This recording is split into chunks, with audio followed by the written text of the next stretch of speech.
युसब्बितु अल्लाहु अल्लज़ीना आमनू बिलक़ौलि साबिति फिल हयातिद दुनिया, जमा देता है अल्लाह उन लोगों को जो ईमान लाए साबित बात के जरिए, यानी कलमा शहादत के जरिए, तौहीद के जरिए, खुलूस पर मबनी बात के जरिए, फिल हयातिद दुनिया, दुनिया की जिंदगी में, व फिल आखिरा, और आखिरत में।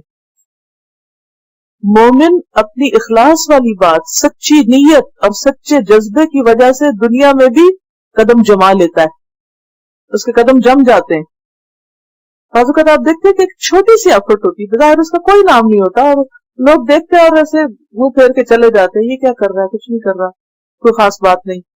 लेकिन जो करने वाला है उसको पता है कि मैं अल्लाह के लिए कर रहा हूँ, खुलूस से कर रहा हूँ, और छोटा सा काम है, तो क्या होता है, उसके इस इखलास की वजह से अलकौल साबित, सच्ची साबित मजबूत पक्के वादे वाली बात से अल्लाह ईमान वालों के कदम जमा देता है।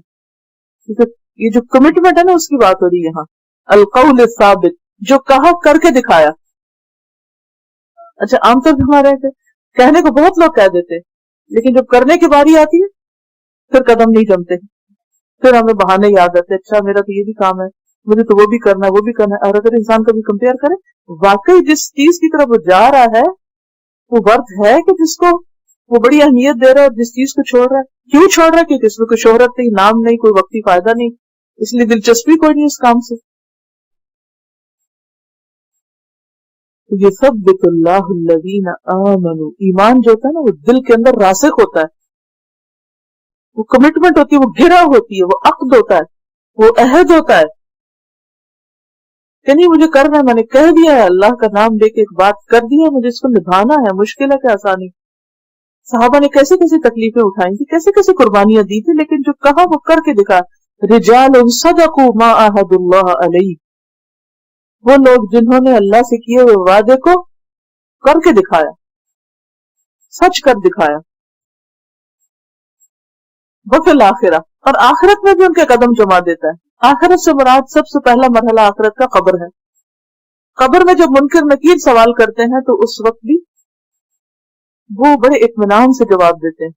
आपने देखा होगा कि जिस शख्स ने होमवर्क किया होता है ना, या जिसने पढ़ा होता है, या जिसने तैयारी की हुई होती है, चाहे वो किसी इम्तिहान की हो, टेस्ट की हो, या किसी मेहमान के आने की हो, या किसी प्रोग्राम की, किसी भी चीज की, जिसने तैयारी की होती है ना, उसके अंदर एक ठहराव होता है। लोग 10 बातें भी करें तो उसको परेशानी नहीं होती, उसको पता होता है मैंने क्या किया हुआ। लेकिन जो शख्स ऐसा ना करे, जिसने काम ना किया हो, फिर उसको करार नहीं आ सकता। तो जो शख्स दुनिया में जम के काम करता रहता, अपनी जिंदगी लगा देता अल्लाह को राजी करने में, जब उसकी मौत का वक्त आता है तो उसको घबराहट नहीं होती। कब्र में जब मुनकर नकीर आएंगे तो उस पर घबराहट नहीं होगी, क्या होगा? इत्मीनान होगा। सही बुखारी में है, रसूलुल्लाह सल्लल्लाहु अलैहि वसल्लम फरमाते हैं कि मुसलमान से जब उसकी कब्र में सवाल होता है तो वो गवाही देता है अल्लाह के सिवा कोई माबूद नहीं और मोहम्मद रसूलुल्लाह है सल्लल्लाहु अलैहि वसल्लम। यही मुराद इस आयत की है, क्योंकि वो दुनिया में इस बात पे जीता है तो मरने के बाद भी इस पे कायम रहता है। मुस्नद अहमद में है, रसूलुल्लाह सल्लल्लाहु अलैहि वसल्लम फरमाते हैं कि इस उम्मत की आजमाइश उनकी कब्रों में होती है, यानी हम सब का टेस्ट होना है कब्र के अंदर जाते ही। उसमें से ये भी है कि मोमिन उस वक्त आरजू करता है कि मुझे छोड़ दो, मैं अपने लोगों को ये खुशखबरी सुना दूं। यानी टेस्ट में जो पास होता है वो कहते हैं ठहर जाओ। इसमें यह भी है कि मुनाफिक को भी उसकी दोनों जगह दिखा दी जाती है, यानी मरने के बाद जन्नत जहन्नम। तो फिर क़यामत के दिन भी लोग अपने उसी मौक़िफ़ पे उठेंगे, मोमिन ईमान पर और मुनाफिक निफाक पर। और इस बारे में तफसीली अहादीस मौजूद है। अगर आपके पास कब्र का बयान किताब मौजूद है तो उसमें आप ये अहादीस पढ़ सकते हैं कि मुनकर नकीर के आने की कैफियत क्या, बल्कि असाइनमेंट में डाल दीजिए ताकि लोग पढ़ लें। इकबाल किलानी की किताब है, उसमें तफसीली अहादीस है, या तफसीर इब्न कसीर लीजिए, और तफसीर इब्न कसीर में डिटेल में अहादीस मौजूद है कि किस तरह कब्र में मोमिन की आजमाइश होती है, इम्तिहान होता है, और किस तरह वो जवाब देता है। और मुनाफिक कहता है हाँ ला अदरी, मुझे नहीं पता, मैंने सुना था, मैंने कह दिया, मुझे नहीं पता कि क्या था वो। दुनिया में भी करार नहीं था, अपनी बात पर यकीन एतमाद नहीं था, मरने के बाद कब्र में भी नहीं। वो युदिल्लुल्लाहु ज़ालिमीन, और जालिमों को अल्लाह गुमराह कर देता है, कुफ्फार हो, मुनाफिकीन हो, और कब्र में भी उनको جواب نہیں آتے.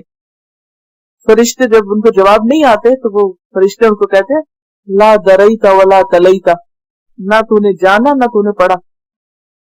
صلاحیت نہیں, نہ پڑھا نہ سوچا نہ سمجھا, اب تمہیں کہاں سے جواب آئیں گے. بالکل جیسے ایک ایگزامینر یا ایک ٹیچر اپنے اسٹوڈنٹ کو جس نے کچھ نہ لکھا ہو تو اس کا پرچہ جب سامنے آئے تو کیا کہتے ہیں, تم نے پڑھا ہی نہیں, اگر پڑھا ہوتا تو یہ تھوڑا ہوتا. وَيَفْعَلُ اللَّهُ مَا يَشَاءُ, اور اللہ کرتا ہے جو وہ چاہتا ہے. جو کچھ آپ یہاں کرتے ہیں نا وہ آپ کی آخرت میں ریفلیکٹ ہوگا. اگر دنیا میں آپ اطمینان سے ایمان پہ قائم ہیں تو وہ اطمینان قبر میں اور آخرت میں بھی ہوگا. اور یہاں اگر آپ شیکی ہیں, شکوک و شبہات ہیں, تو وہی قبر میں ہوگا, وہی آخرت میں ہوگا.